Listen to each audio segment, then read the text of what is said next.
Un moment de conscience. C'est l'instant conscient.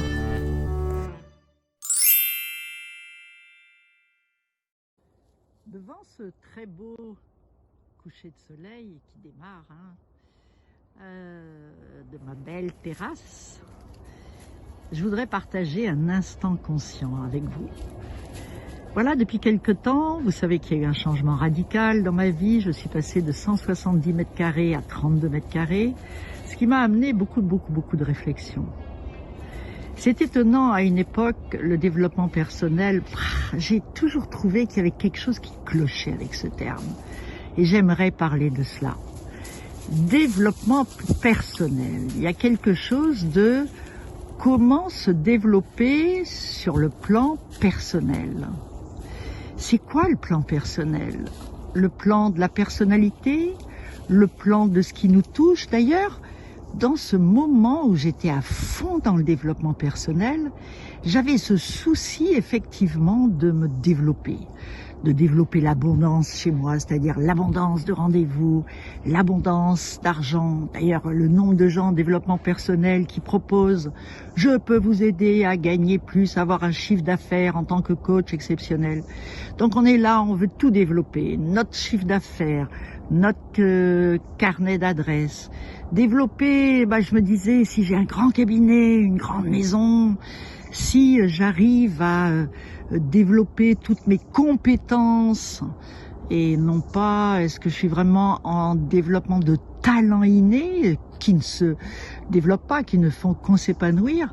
En fait, on est dans un développement de notre propre personnalité et de l'image que l'on a, je trouve, vis-à-vis de beaucoup. Parfois, on devient un peu gourou. On a l'idée de se développer notre visibilité.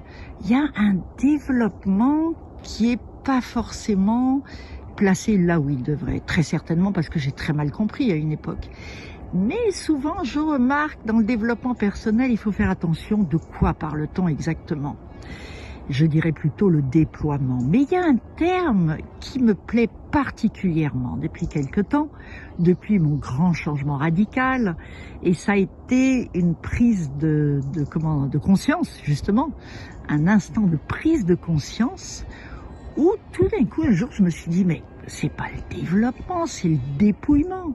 Parce que ce qui est important, c'est pas tant de développer que de se délester de notre personnalité, de ce personnage qu'on s'est construit, pour aller vers notre essentiel qui est notre propre nature.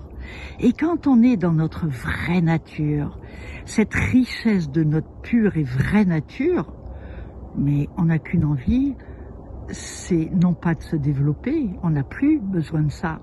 On a juste envie de rayonner et on a envie d'être d'être avec les autres. On pense beaucoup moins à soi, on pense à l'amour qu'on peut rayonner, à la lumière qu'on peut rayonner, à la conscience qu'on peut offrir. On est dans un rayonnement, pas dans un développement.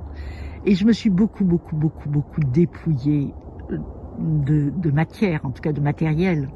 Maintenant, j'ai à me dépouiller de plus en plus de toute cette personnalité que je développais, me dépouiller de cette personnalité pour rencontrer ma vraie nature, comme celle que j'ai en face des yeux. Voilà, ce petit clin d'œil sur ce qui est pour moi le développement personnel et la rencontre du dépouillement personnel qui est vraiment une rencontre qui m'a rendu d'une grande richesse. J'en suis pas encore au bout, je suis qu'au début de ce chemin. Ah, mais qu'il est beau ce chemin!